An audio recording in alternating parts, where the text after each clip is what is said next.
Welcome back to Northern Tale, where stories of love, sacrifice, and change from Northern Nigeria come alive. In part two of When Love Isn't Enough, Farouk and Mairo's story, we saw how prosperity brought not just comfort but also new temptations. Mairo, once content with simplicity, was pulled deeper into the glittering world of society women, while Farouk struggled to hold on to the bond that had once defined their love. Now, in part three, the story takes a sharper turn. Farouk, determined to confront the cracks in his marriage, returns home only to overhear Mero's voice mingled with that of another woman. Who is she, and what secrets are being shared behind closed doors? Stay with us because part three will test not only the strength of a marriage but also the boundaries of loyalty, trust, and betrayal. And of course, don't forget to like and subscribe to this channel. Farouk parked quietly outside and entered through the main sitting room. From the kitchen, he could hear the maid and the nanny chatting in low tones, pots clattering softly. He didn't pause.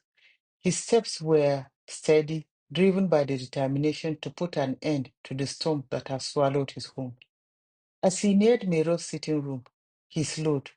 Voices drifted out. At first, he assumed it was the television, but then he caught the unmistakable tone of Mero's voice, sharp, insistent. He stopped just outside the door, slightly ajar. Leaning closer, he strained to hear. And then another woman's voice cut through. It was not the TV. Don't agree, Mero. Don't let him walk over you. After all the sacrifices you have made in this marriage, what is 2 million naira? Do you know how much your husband has? I heard from a reliable source he owns billions, both in China and Saudi. In fact, the woman lowered her voice to a conspiratorial hiss. Someone told me he is the real owner of the big gold shop on the way to the Holy Mosque in Mecca. Farouk rose, his hand still hovering at the door. His brows furrowed, his jaw tightening, shock with fury.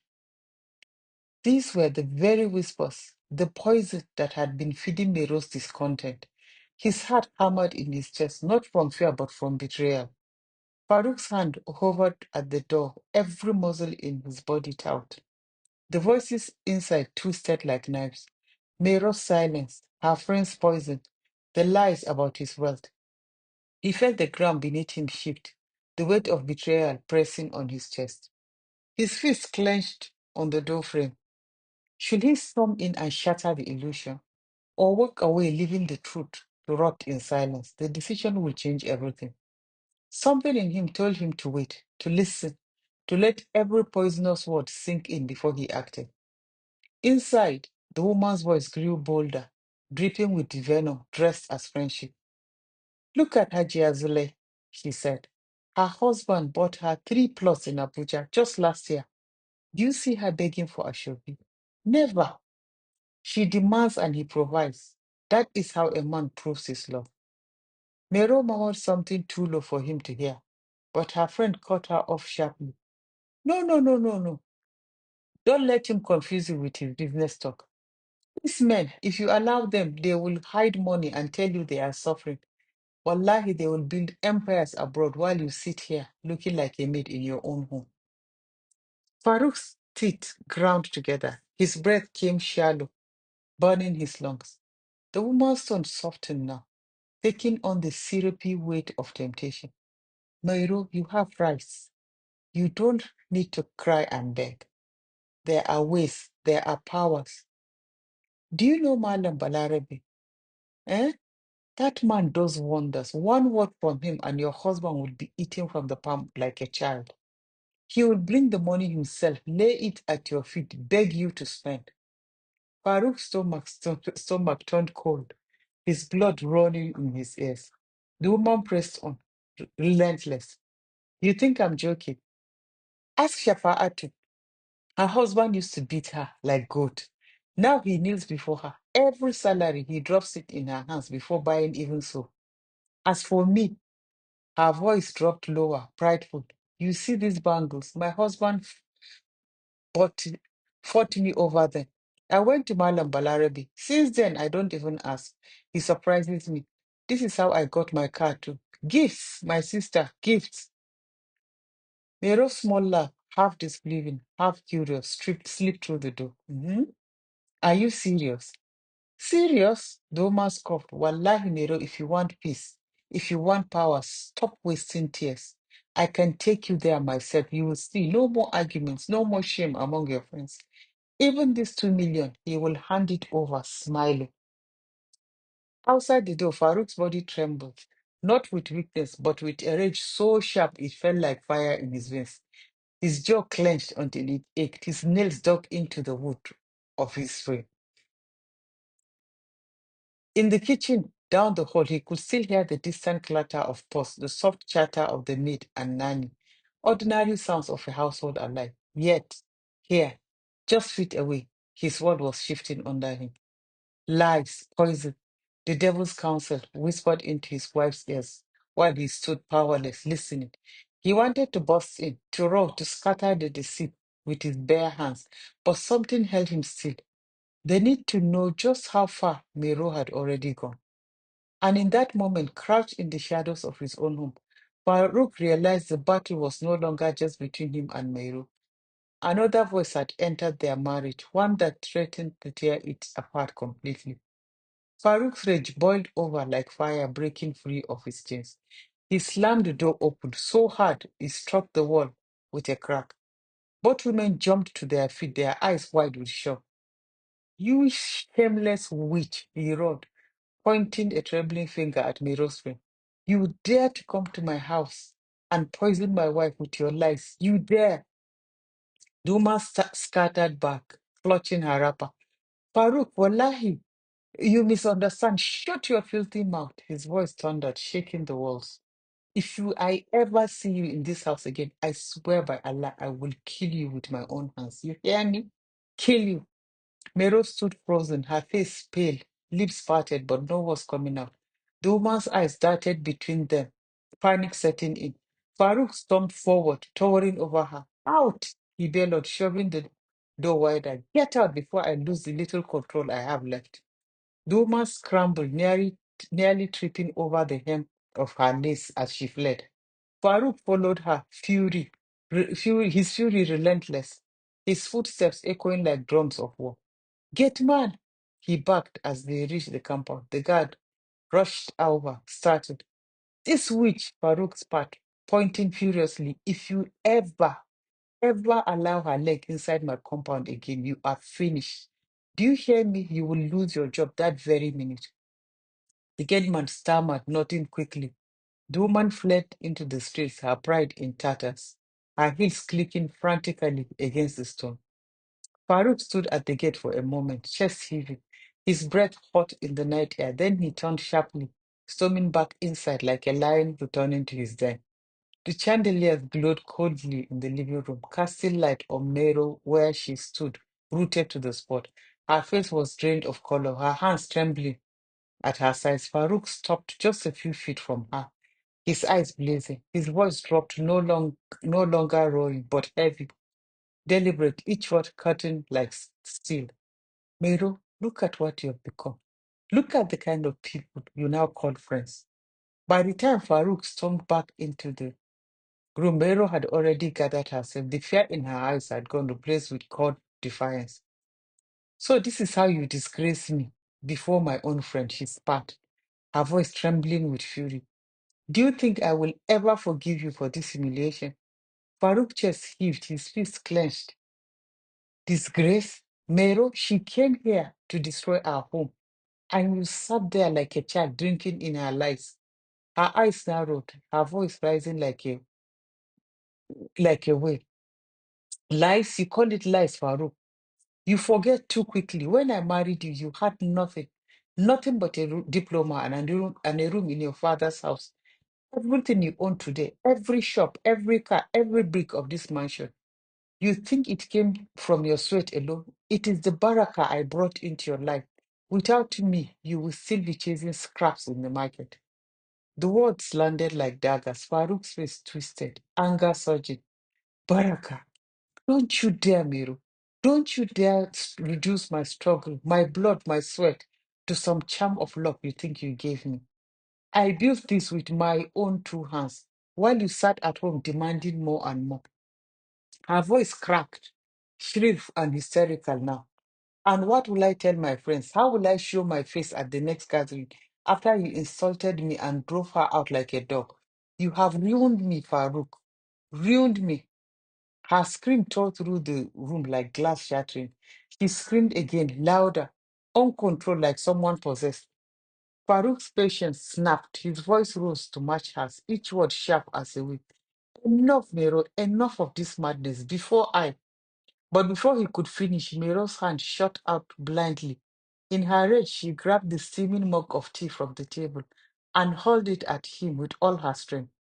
The ceramic struck his forehead with a sickening crack. Hot tea splashed across his shirt as the mug shattered on the floor. Farouk staggered back, his hand flying to his head. Blood gushed between his fingers, running down his face in thick streams.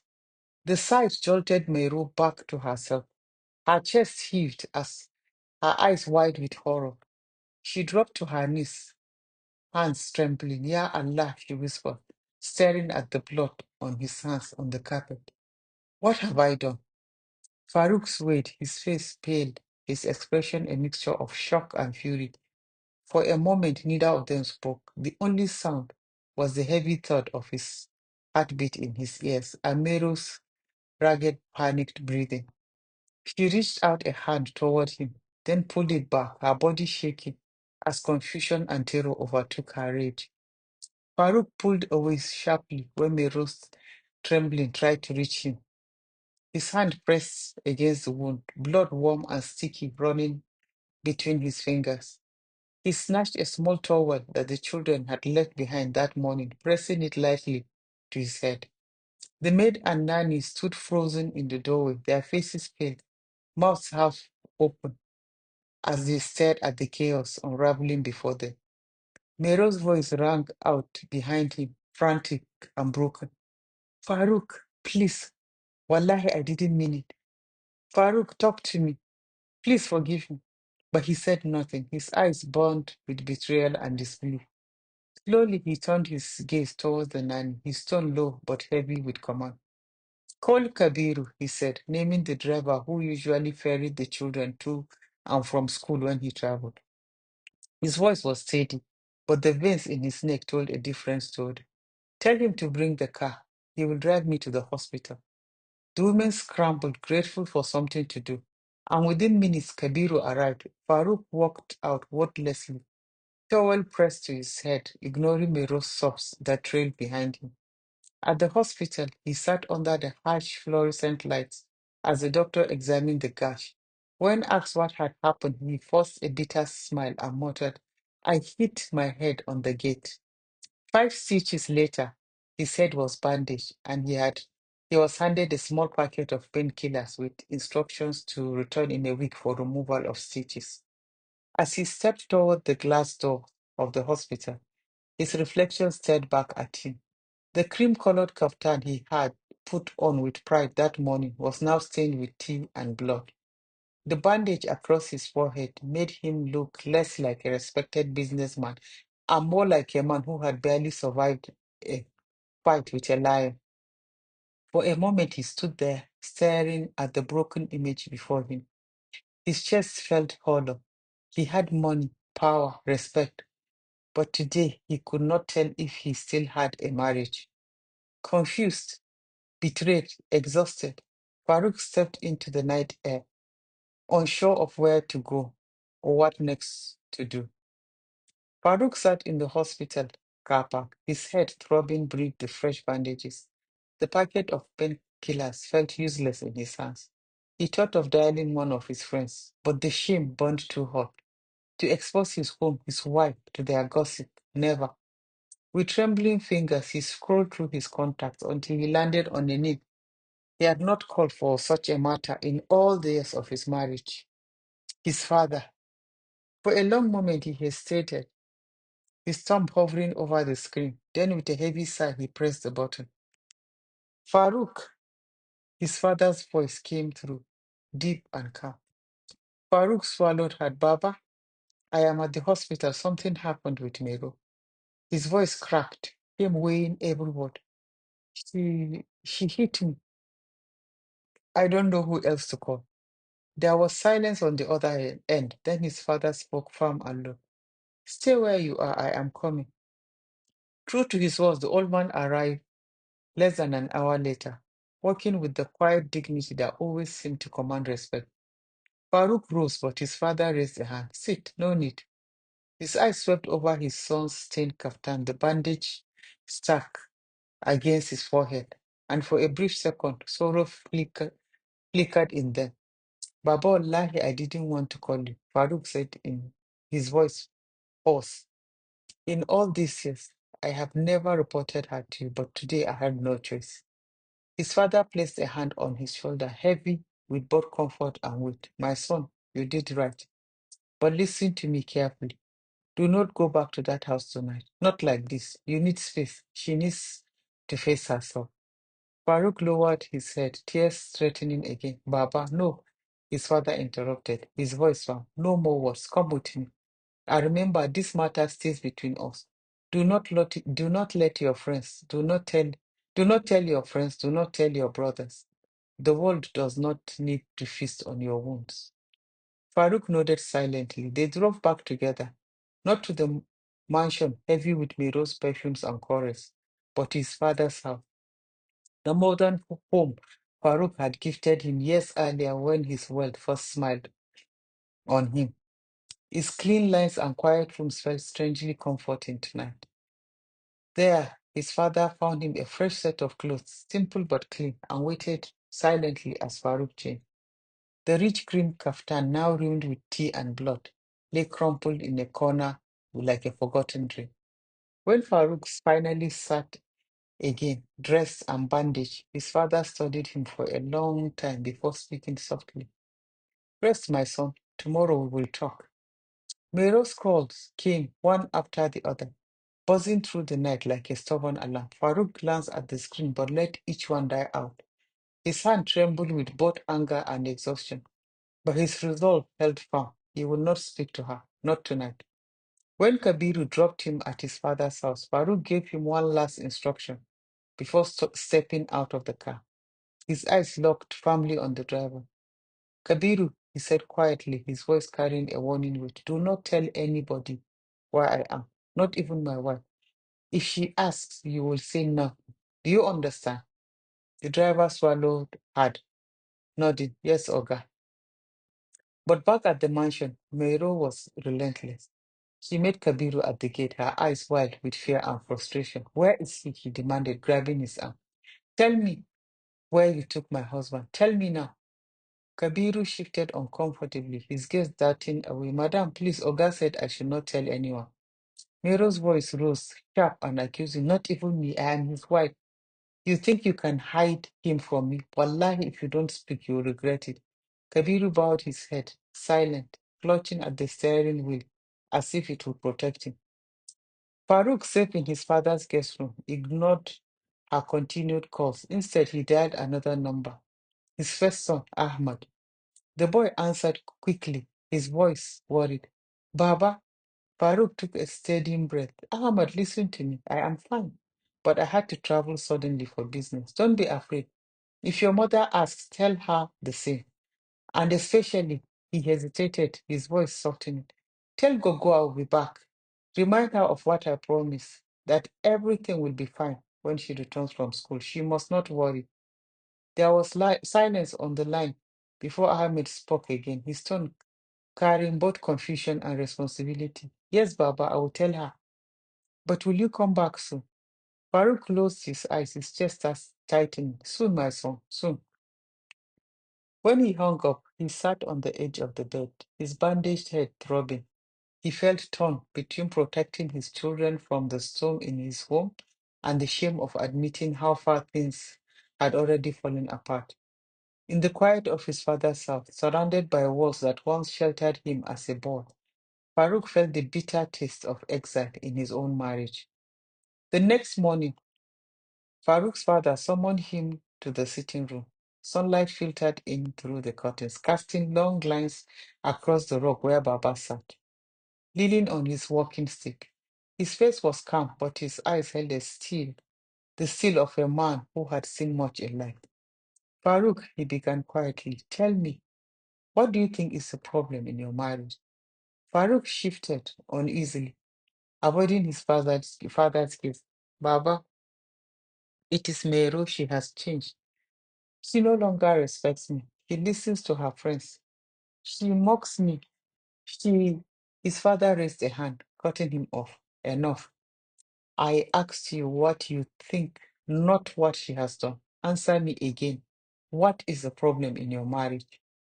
Farouk fumbled, was tumbling without conviction. Each time he tried to lay the blame on Meiro, his father brought him back. You say she mocks you.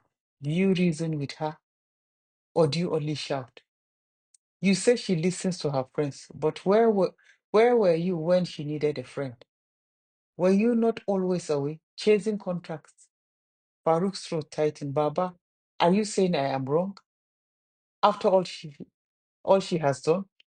His father sighed, his tone firm but not unkind. I did not say she is right. No. Meryl too has lost her way in many things. But you, Farouk, you have been childish. A man does not run to a hotel when his wife angers him. A man does not lock his wife out. You forgot that marriage is not a battlefield to win, but a trust to protect. Farouk lowered his head, shame washing over him. Listen, my son, Baba continued, his voice softening. You and Mairo are a family. Maybe you have been too busy looking for wealth, forgetting where you came from.